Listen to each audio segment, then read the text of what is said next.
el gobierno federal constantemente nos presume sus cifras de baja en la incidencia de delitos, de homicidios dolosos, de extorsiones, etcétera. Y dice que para mantenerlas, pues hay que mantener al ejército en las calles hasta el 2028. Y el tema es si en realidad las cosas están mejorando o no, porque le comento, octubre cerró como el mes más violento de este 2022. ¿Será realmente están mejorando o la realidad es la que tiene otros datos? Esa es la pregunta que tenemos sobre la mesa y dejamos para responderla y analizarla a Raúl Frías Lucio y a Víctor Hugo Hernández. ¿Cómo están los dos? Me da gusto saludarlos y les dejo pues este tema. Hola Marta, ¿cómo estás? Qué gusto saludarte. Marta Reyes, Víctor, ¿cómo estás? Muy buenas tardes. Buenas tardes, Raúl. Martita, gracias. Gracias. A ver, son los otros datos. Ese es el gran tema, el gran dilema de esta administración, Víctor. Sí, los otros datos. Y es lo que, de alguna forma, fíjate, ya ahora que Marta nos presentaba, hablaba, es que los datos del presidente, los datos del gobierno, sí, y ya no sabemos si son los datos oficiales o son los otros datos del presidente o cómo estamos. O sea, estamos viviendo tiempos de la llamada posverdad, es decir, cada quien tiene su propia verdad más allá de la evidencia de los datos que se presentan incluso por el mismo gobierno, ¿sí? Y lamentablemente, sí, pues muchas veces se pasa por alto la gravedad de los hechos o que de alguna forma las cifras que se dan a conocer pues simplemente sean minimizadas, se saque alguna risa socarrona y luego pues algún desvío de la atención importante. Y quiero referirme precisamente al mes de octubre como como el mes hasta el momento más violento de acuerdo al número de homicidios que se han presentado hasta el momento. Deja darte el dato. En mayo del 2022 había sido el mes con más homicidios dolosos, es decir, personas que murieron en forma violenta en el país, 2,472. Ahora que termina el mes de octubre, sí tenemos 2,481, es decir, tenemos un incremento del número de homicidios. Y bueno, pareciera que si de alguna forma ves, son solamente la diferencia, pues unos cuantos muertos. Y ese es el gran tema que hoy quiero abordar contigo, que es cómo hemos normalizado los temas de violencia. Hubo 2 masacres brutales el mes de octubre, la de Totoloapan en el estado de Guerrero, con 23 personas que fueron asesinadas brutalmente en el estado de Guerrero. Y tenemos también el asesinato de 12 personas en un bar de Irapuato. Recordarás que aquí lo reportamos en Mega Noticias. Y forman parte de este volumen impresionante de personas que son asesinadas en un solo día en nuestro país. 80 personas en promedio mueren asesinadas en promedio en un nivel que países incluso en guerra no tienen este número de muertos, Víctor. Raúl, mira, ayer o antier, alusión a una figura que es exactamente y que describe lo que sentimos y lo que vivimos en materia de seguridad, que era la de esa ranita a la que metes en un cubo de agua hirviendo y que lentamente la vas cociendo y no se da cuenta de que está cociéndose porque lenta y gradualmente la temperatura va subiendo. Y eso es lo que ocurre con este tema, el tema de la inseguridad, que ha dejado de ser ya un tema obligado, el tema de referencia, porque es una muerte ocurre o una masacre pasa y da lugar a otra, y apenas estás analizando la anterior cuando ya tienes encima la otra, y así sucesivamente hasta que llega un momento en el que en el contexto social ya de la información pasa a ser algo ya de cotidiano, de todos los días, y que lo entiendes como tal, y que lo ves y dices, bueno, pues esa es la realidad del país, mientras no me toque o mientras no ocurra en mi localidad, pues ni modo, esa es la realidad que me tocó vivir. La verdad es que mientras no me ocurre o no me toca, es cuestión nada más de tiempo, porque lo hemos visto. Hay quien dice que el control del Estado mexicano sobre el país se ha perdido un promedio de 35%. Hay quien dice que es ya de 50, 45, 50%. En fin, los porcentajes no nos dicen nada en función nada más de esta gran tragedia. Yo recuerdo cuando nos conmocionamos con la tragedia de Aguas Blancas, allá con Vicente Fox, recordarás, en el 95, o la de Actial en el 97, o la de Ciudad Juárez con Felipe Calderón, o la de Tamaulipas con Felipe Calderón también, o la de Tlatlaya, que fue también la gran masacre, y llevábamos cuenta rigurosa de las masacres que ocurrían en el país. Hoy son tantas que la verdad yo ya perdí, tengo un cuaderno donde voy anotando y hace tiempo que perdí la relación completa de masacres, que son unas de los indicativos de la falta de control y de la falta de efectividad de esta política pública de seguridad. Los políticos critican mucho a los medios de comunicación porque damos a conocer estas cifras. Cuando ellos dicen, es que bueno, el país no está en llamas, no todo el país está en llamas, afortunadamente. Hay ciudades donde la situación de la violencia es brutalmente más. Y saqué los datos del INEGI para darle sustento a lo que decimos, para que no sea simplemente los otros datos, como dice desde la mañanera. Y mira, datos, por ejemplo, del tasa de homicidios por cada 100,000 habitantes. Y bueno, tú lo sabes, en los datos del INEGI al cierre del 2021, con una contabilidad, déjame decirlo, es que tenemos, fíjate, 2021, el INEGI, o sea que ya es con las actas de defunción presentadas por la misma autoridad, son 35,625 muertos por homicidio doloso, por asesinato en 2021. El 2020, 36,773, un poquito más alto. Y por eso el gobierno dice, bueno, porque se ha venido estabilizando. Pero ¿en qué niveles de altura? Vámonos al 2011, hubo 27,000 asesinados. El 2012, 25,000. El 2013, 23,000. El 2014, 20,000. Y de ahí estamos hablando de miles de personas que por una sería una tragedia en una familia, Víctor, esto.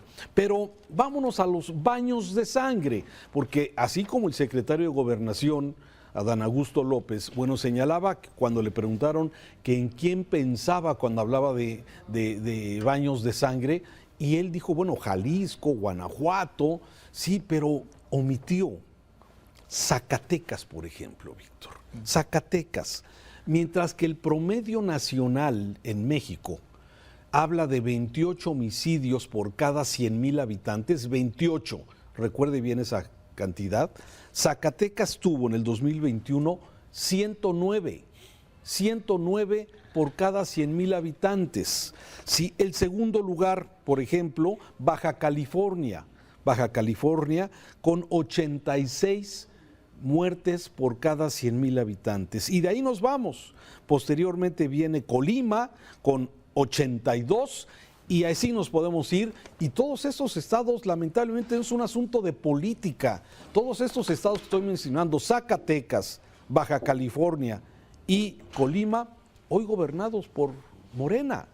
Y es que el tema de la violencia no es exclusivo de un partido o de otro, y por eso me parece una desgracia que el secretario de Gobernación en esta campaña que realiza siga utilizando este tipo de narrativa mentirosa, falseada, desde luego, simplemente para tratar de exculpar de que los gobiernos que no gobierna Morena estarían peor en seguridad, y no es así. La proporción te la estoy comentando de acuerdo a los datos del INEGI.